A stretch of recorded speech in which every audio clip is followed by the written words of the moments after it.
Welcome to today's program, and thank you for joining us. I am Michelle Tillery, Vice President of Programs for the National Black Leadership Commission on AIDS. The mission of the National Black Leadership Commission on AIDS, also known as NBLCA, is to educate, mobilize, and empower Black leaders to meet the challenge in fighting HIV, AIDS, and other health disparities in their local communities. Today, we will discuss the need for health equity and improved health outcomes for young people. Sex is arguably one of the hardest decisions that a young person is faced with, which can lead to profound consequences for their health and well-being, especially if they are not equipped for with the right information. These consequences include the risk of pregnancy and exposure to STIs. While the United States has one of the highest rates of teen pregnancy for a developed country, it also has one of the least comprehensive sex education in its schools. While studies have proven that health education improves young people's health outcomes in the United States, only 24 states in the District of Columbia have mandated sexual education courses as part of the school's curriculum. According to the Center for Disease Control, 3 in 10 teenagers are sexually active, and of those teens, 57% did not use a condom. 41% of the high school students engaged in sexual intercourse, with 3% having sex before age of 13. In 2015, youth aged 13 to 24 accounted for 22% of all new HIV diagnoses. In 2016, youth aged 15 to 24 accounted for half of all STI, STD diagnoses. African Americans are disproportionately affected compared to their white counterparts. Black high school students engaged in sexual intercourse at a higher rate at an earlier age and were more likely to have 4 or more sexual partners before they graduated from high school. African American youth especially were overwhelmingly represented, accounting for 55% of all new diagnoses amongst youth. Here with me to discuss the need for the importance of adequate comprehensive sex education in schools is Rachel Morgan Peters. Rachel joined Peer Health Exchange in December of 2012, as the executive director. Their mission is to empower young people with the knowledge, skills, and resources to make health decisions. Rachel comes to this work through a deep commitment to social justice and health equity. She holds a master's degree in public health and social work from Columbia University and a BA from Wesleyan University. Rachel is the co-chair of New York City Department of Education District Wellness Advisory Council's Health Education and Committee. Welcome, Rachel, and thank you so much for joining us today. Thank you. So, first, I'd like to ask you, can you tell me a little bit about yourself and your organization, Peer Education Exchange? Yes, thank you. That was a lot. Thank you for reading my bio. So a little bit about me. I'm a New Yorker, native New Yorker. I grew up here in New York in the 80s in a time where the HIV crisis was coming to the fore, and I grew up in Soho with my mom, where we had a lot of friends who were infected with HIV and AIDS, and so I grew up at a time where I was learning about health equity and equity issues in general through the lens of the HIV crisis. Mm-hmm. And I have been committed to work around sexual health and focused on health disparities and health equities really since then. And Peer Health Exchange is exciting for me because it is about advocating for young people, empowering young people with the knowledge, skills, and resources they need to make healthy decisions. We do that at Peer Health Exchange by training college students to teach a health education class in public schools. So we in New York, we're a national nonprofit, Peer Health Exchange. We're in 5 cities, but in New York we have over 500 college students from 10 local colleges who we train, and they go into, this year we're in 50 public schools reaching almost 6,000 ninth graders, and we talk about sexual health, mental health, and substance use But we do that through a skills-based curriculum. We talk about communication advocacy skills, decision-making skills, reflection skills, and accessing resources, how to then get connected to care for mental health needs, sexual health needs, or just any health need. And so what I've enjoyed about working at Peer Health Exchange is the idea of sort of we're working on this more individual level of thinking about young people in classrooms getting this critical information during the school day. But we're also working at a large scale. 6,000 young people is not enough of a scale. There's 92,000 ninth graders in New York City public school system alone, not including other schools in New York, just in the public school system. So 6,000 is a start, but it is still a larger, closer to a population level effect. Absolutely. Thank you. So there's this notion that teaching sex education encourages sexual activity amongst teenagers. Does teaching about sex education change sexual behavior at all, in your opinion? I think that teaching about sexual education does change sexual behavior, but not in the way that people often think that it does.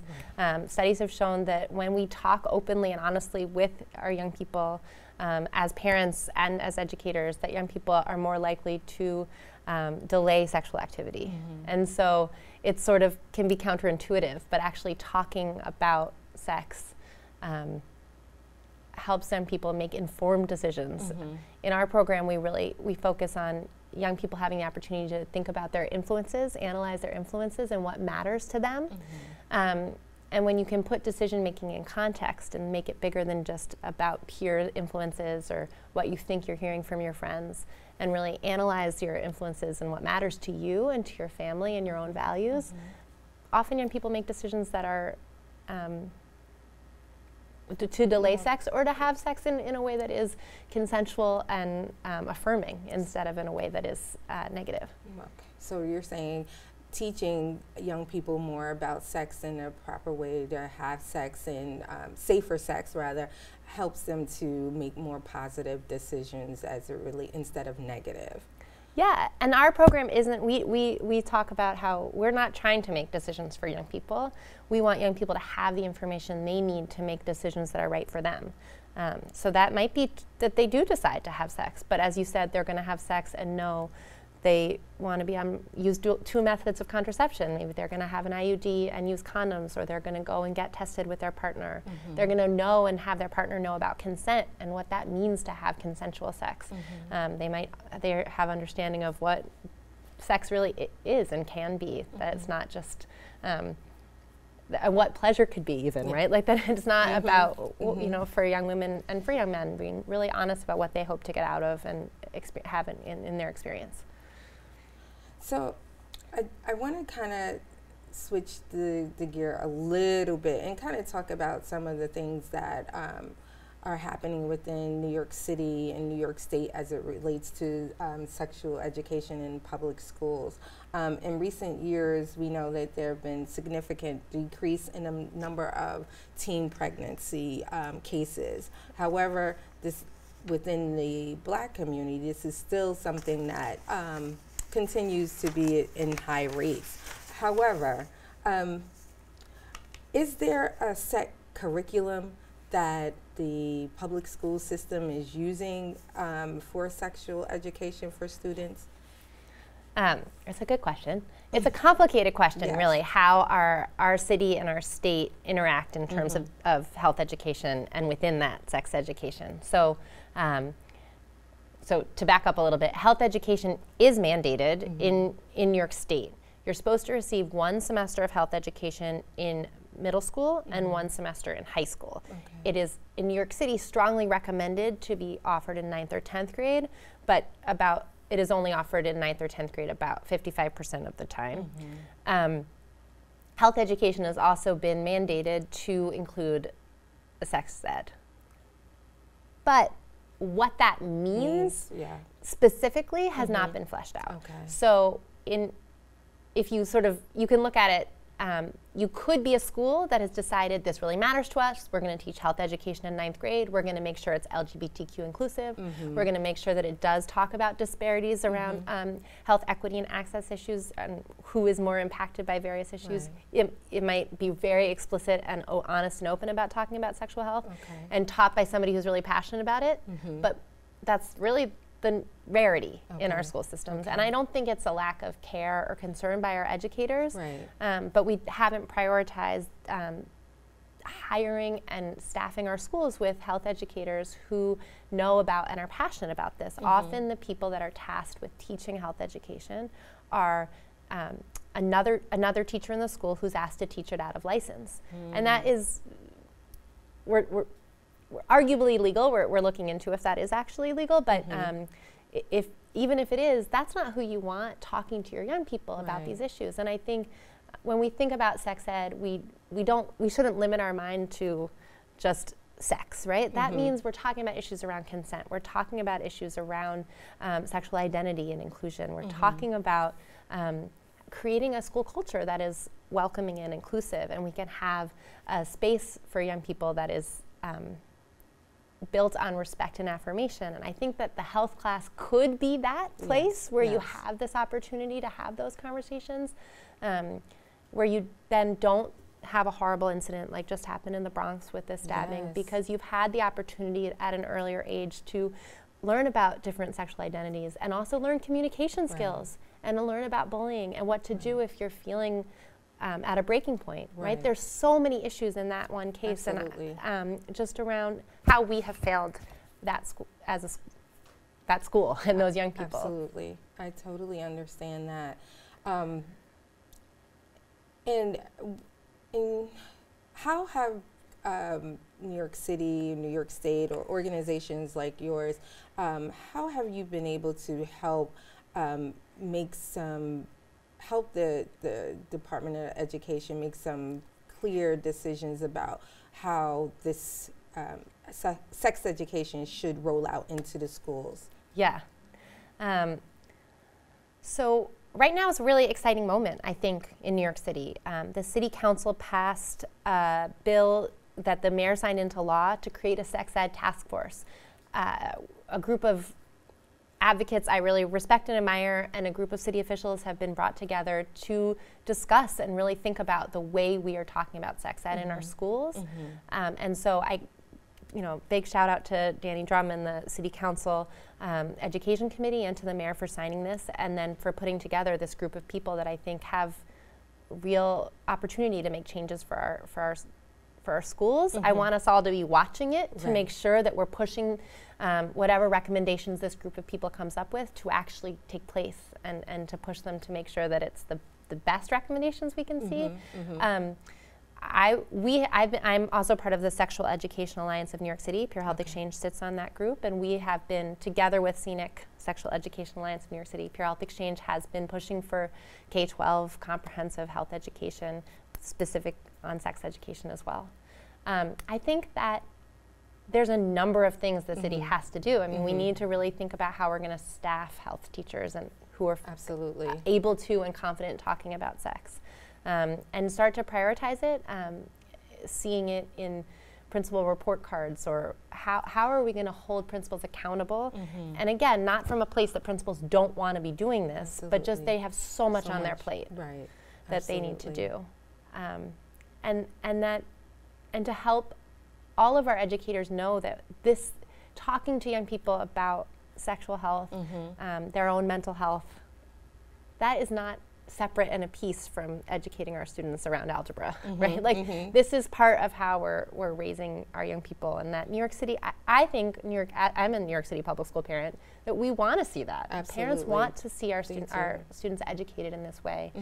And what we're seeing, across the country with this spate of sexual assault allegations coming up, this is we are failing our young people in teaching them how to act correctly at a young age, and talking about consent and what that looks like to be respectful of your partners from a young age. And we can do that here in New York. Absolutely. So in the state of New York, Kings County and Brooklyn and the Bronx, there are high rates of teen pregnancy there. And in 2014, both the majority of the minority communities, according to the CDC, Black teens also tended to have sex at a higher rate and at an earlier rate than both the Hispanic and white counterparts. How does intersection of race and class affect access to adequate sex education? And does your, well, I'll let you answer that first before I go into the next. No, that's a big question, and it's a great question. I mean, intersectionality is the name of, or it's really important for us to be thinking about the ways in which race and class and gender and sexual orientation impact lots of things, including sex ed. I would say yes, obviously. Race and class impact our opportunities, and that's because already in pockets of the Bronx and in Central Brooklyn that you're referring to, there's already fewer educational opportunities. There are higher rates of HIV already in those areas, for instance, and higher rates of STIs.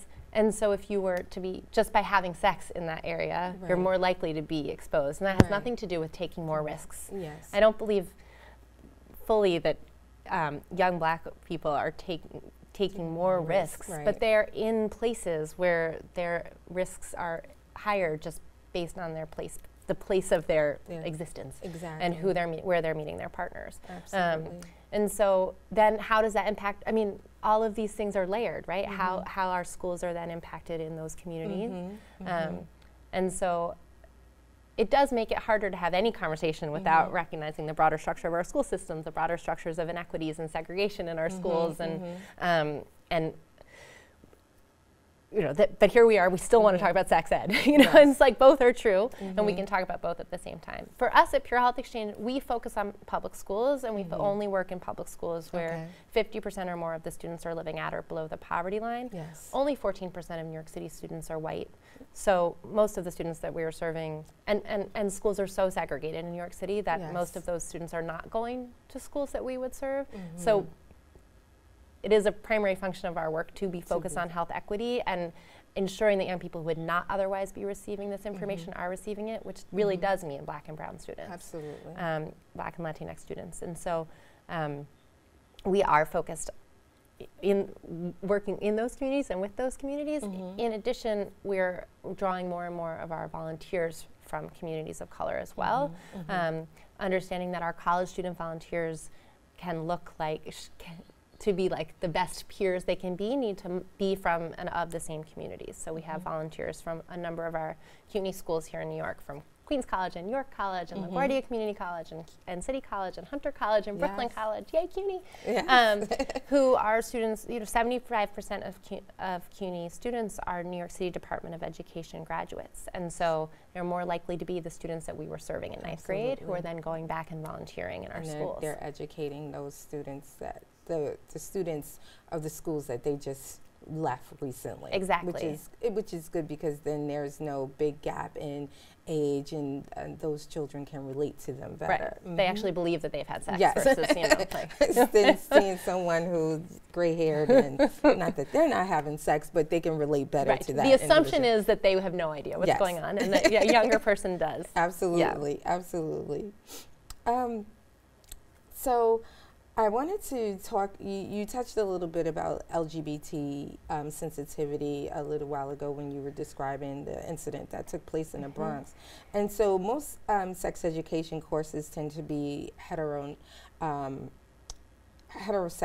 based. And so focusing on heterosexual sex, even though young gay men are disproportionately affected by HIV, the HIV epidemic, what are some ways in which your organization is conclusive into the need of LGBT youth education as it relates to sex ed?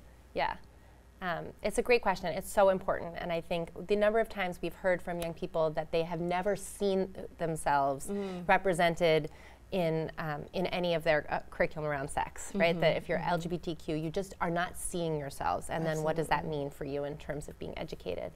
We have sort of changed our curriculum around, and we've also enhanced our educator training, our college student volunteer educator training around gender and sexuality. Okay. So our college educators, I think, have moved beyond 101 level of understanding around different identities and are pushing forward in being able to really answer questions and ensure that the way they are talking about sex is inclusive at all times. So that doesn't mean we have one lesson that's about LGBTQ folks. It means that all of our lessons have examples of LGBTQ folks embedded in them, and it isn't like a special call out, because that isn't inclusive. That's an add-on. So that's really been important to us. And then even the way that we define sex and think about sex is inclusive, and we so I think it has to be, you have to be thoughtful at every juncture around the way in which you're including people and not thinking of people who hold LGBTQ identities as an afterthought, but really centering them, to your point, around the needs in these communities, and like you're talking about from a disease standpoint, but also from just a lack of representation and equity, like that if you aren't seeing yourselves elsewhere, then it's beholden on us to ensure that you're seen in our curriculum. Okay. And so these students who go back to train or talk to these younger students, they're comfortable with talking about LGBT identity and sex and HIV, so that they don't come across nervous but more relaxed, so that's something that you educate them on as well. Is that correct? Yeah, so we provide a long training, a focused training on gender and sexuality, where we have our college volunteers sort of learn and then understand and think about how they're going to talk to high school students. And you can receive a different sort of response from high school students. So in our very first workshop, we play a video that talks about gender and sexuality, and already is sort of breaking norms a little bit. And some high school students are totally ready for that, and some ninth graders are laughing at that. And that's normal, right? That you have to start the conversation somewhere. Absolutely. And the college students just remain calm and answer questions honestly, is the way that we move forward. And if they don't, it's okay, and accept that it's okay to laugh and question, but to also be respectful of who might be in the room and that you don't know. And so they're also trained to sort of ensure that the class is being respectful of each other as they're learning, and understanding that we don't all start at the same place in our learning. Okay. So we talked about these students having someone who kind of looks like them, a few years older, but relatable. How do you involve more parents to the table to talk about sex education with their students? Yeah. You know, Peer Health Exchange has not typically engaged parents at the table. We've been focused on partnering with schools across New York City. As a parent, I would love for, I don't know if it's us, because our special sauce is the college student to high school student relationship, but parents, in my experience, want to have the skills to know how to talk to their young people, and so perhaps that's something that we can also be advocating for with the Sex Ed Task Force, as an opportunity for parents to learn how to engage in these conversations. The research has also shown that young people do respond to their parents, not having one talk, but really sharing their values around sexual identity, around sexual decision making, around mental health, and accessing resources around mental health care, around substance use. And so if we share our values, not necessarily do this or don't do this, but here's what's important in our family, that does make a difference to young people. And so encouraging parents to not be afraid and to just start those conversations is important. Although it has not been what we do, I hope that young people who are receiving Peer Health Exchange bring it home and start those conversations. Okay, and so I guess the starting place for you for Peer Health Exchange, what kind of resources would you offer to parents as it relates to sex education and talking to their children if they reached out to you?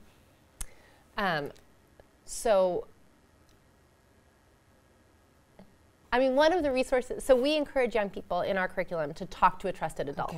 Okay. And that is often a parent. I mean, parents would be surprised that when they say, what stresses you out, young people often say my parent. And then when they say, who's your trusted adult, they say my parent, right? And so we can be both. Right. We can be stressful and we can be trusted. Yes. And that one resource is just to know that as a parent, that your child does rely on you and want to talk to you. We, so peerhealthexchange.org, we have a lot of resources on our webpage, peerhealthexchange.org.